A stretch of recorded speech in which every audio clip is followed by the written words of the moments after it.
बटेंगे तो कटेंगे का नारा दिया था राहुल गांधी जी की जातिगत जनगणना के विरोध में। आज तक दलितों और आदिवासियों का वो अधिकार जो है वो सुरक्षित हो गया।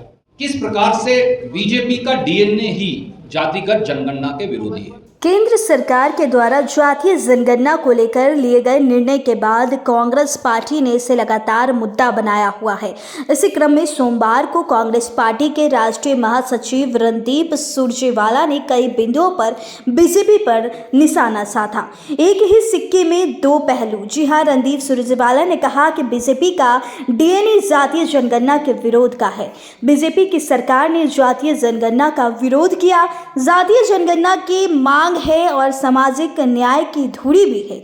जातीय जनगणना सामाजिक बदलाव और समानता दोनों का उद्देश्य है, जिनका वक्त आ गया है। सच्चाई है कि कांग्रेस का सामाजिक न्याय और जातिगत जनगणना एक ही सिक्के के दो पहलू है। चलिए एक एक करके हम सुनवाते हैं। आज कांग्रेस में महाबैठक हुई थी, जहां प्रेस कॉन्फ्रेंस के माध्यम से बीजेपी को निशाना भी साधा गया है। ऐसे तथ्य जिन्हें सुनकर आप भी चौंक जाएंगे, ऐसे तथ्य जो शायद इस देश को भी उनकी जानकारी ना हो। अगर मैं उसका थोड़ा सा आपको अमली जामा बताऊं, तो हम जहां जातिगत जनगणना की और वो क्यों जरूरी है उसकी बात आपसे करेंगे सब साथी मिलकर। किस प्रकार से बीजेपी का डीएनए ही जातिगत जनगणना के विरोधी है।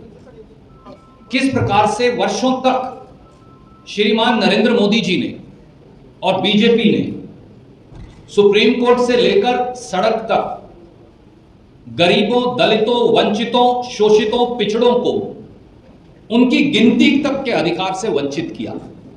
और भविष्य का आईना क्या है, संक्षिप्त में यह बात मैं आज आपसे करूंगा।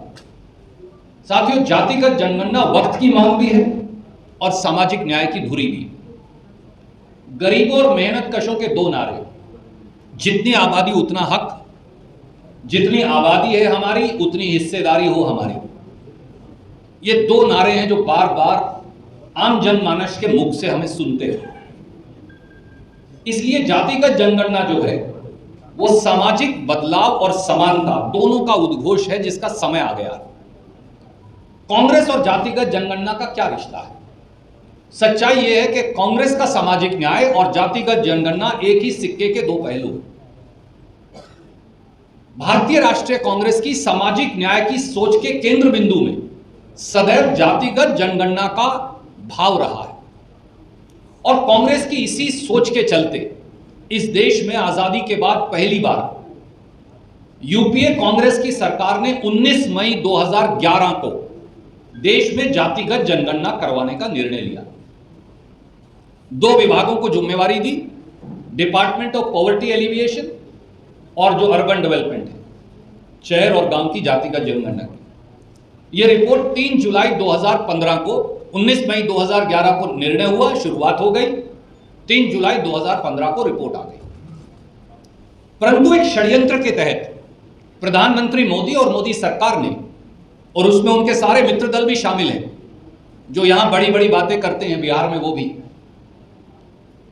उन्होंने एक षड्यंत्र के तहत जातिगत जनगणना की उस गिनती को, उन सब आंकड़ों को कूड़ेदान में डाल दिया। तब से आज तक अध्यक्ष जी कह रहे थे 2.5 वर्ष, अध्यक्ष जी मैं दुरुस्त करूंगा, ये 2011 में लड़ाई शुरू हुई, 25 में आ गए। ये लड़ाई 15 साल से चल रही है और 11 साल से श्री राहुल गांधी इसे एक मिशन बनाकर अपने जीवन का इस जातिगत जनगणना की लड़ाई और संघर्ष को लड़ रहे हैं। अब जातिगत जनगणना की विरोधी आरएसएस और भाजपा क्यों है, हम क्यों कहते हैं? क्या यह राजनीति है क्योंकि हम उनके विरोधी हैं, या इसमें कुछ सार्थक बात है, वास्तविकता? क्योंकि आप तो इसका आकलन कर लेंगे, हम तो कुछ भी कहें। भाजपा और आरएसएस दोनों पहले दिन से जातिगत जनगणना के विरोधी हैं। क्यों? क्योंकि उनके डीएनए में दलित विरोध, आदिवासी विरोध, पिछड़ा विरोध, शोषित और गरीब विरोध है। इसलिए वो जातिगत जनगणना के विरोधी हैं। उन्होंने 2011 की जातिगत जनगणना की रिपोर्ट को खारिज कर कूड़ेदान में डाल, ये साबित कर दिखाया। उन्होंने सार्वजनिक तौर से जातिगत जनगणना का विरोध किया।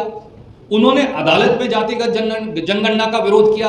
और अब जब कुछ नहीं बचा तो लाचार होकर वो गरीबों, दलितों, वंचितों, शोषितों, पिछड़ों, आदिवासियों की ड्योढ़ी पर उनको झुकना पड़ा। ये सच्चाई है। इसका क्या सबूत है? पहला सबूत, आरएसएस का जातिगत जनगणना विरोध।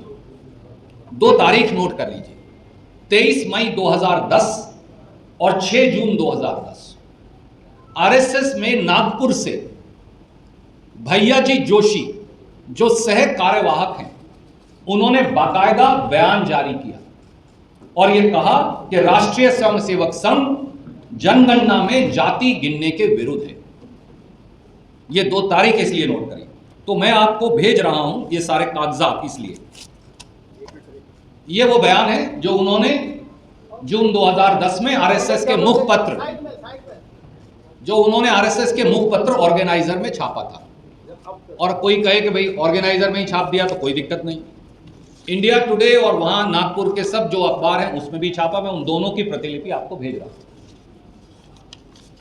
तो ये तो है आरएसएस और जातिगत जनगणना। बटेंगे तो कटेंगे का नारा दिया था राहुल गांधी जी की जातिगत जनगणना के विरोध में।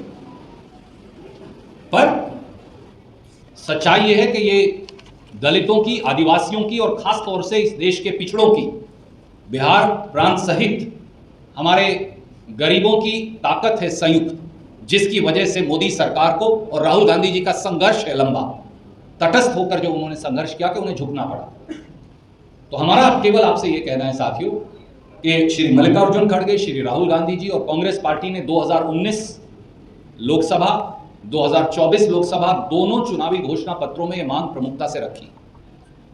पिछले 1 दशक से राहुल जी ने ये मांग उठाई, और वो भारत जोड़ो यात्रा हो या भारत जोड़ो न्याय यात्रा हो जो हमारे प्रांत से भी निकली, उसमें सबसे जो प्रमुख नारा था वो था गिनती करो, हक दो, हिस्सेदार बनाओ। और कांग्रेस के लिए इसलिए ये समाज का एक ऐसा एक्सरे है जिससे सामाजिक समानता, न्याय व सम्मान की ये धुरी है। और हम इस बात के लिए कटिबद्ध है कि कांग्रेस का एक एक साथी आखिरी सांस तक इस लड़ाई को लड़ेगा भी, और हम इसका सही मायनों में बिहार सहित पूरे हिंदुस्तान में क्रियान्वयन करके दिखाएंगे। कोई भी प्रश्न आप पूछना चाहें तो आपका एक एक करके सवाल।